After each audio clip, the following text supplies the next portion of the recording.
I have very happy and fond memories of the late Pope Francis. I always look to him as my mentor, my example. And when I was 50 years working here in Wager with the lepers, I asked my superiors, can I go to Rome to visit Pope Francis, the one I've always looked to as an example? And they said yes. So I had the privilege of a private audience with Pope Francis on the 17th of May last year, 2024.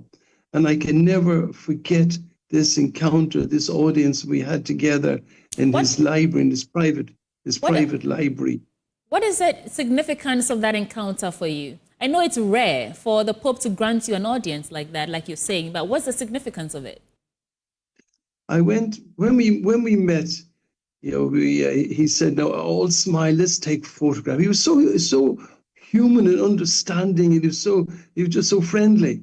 And he said to me, he said, what work do you do? And I told him I work with prisoners, I work with street children, I work with lepers, I work with prisoners. He said, Father, he says, you're a brave man. You're a brave man. Have courage. Don't give up.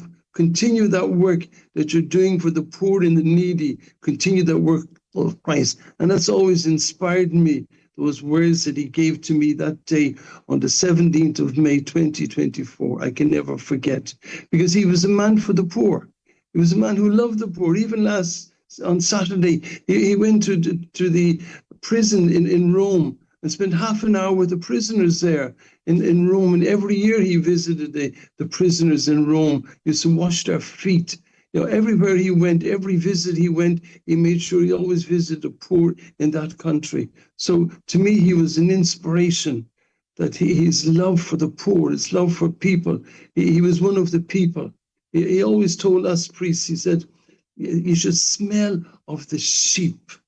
You should be one of the people, smell of the sheep. Get out of your sacristies, he'd say. Get out of your sacristies and smell of the sheep and be with the people. And that's what Francis was. He was always with his people. He always had time for people. He always had time, always had that smile and that word of hope and a word of consolation.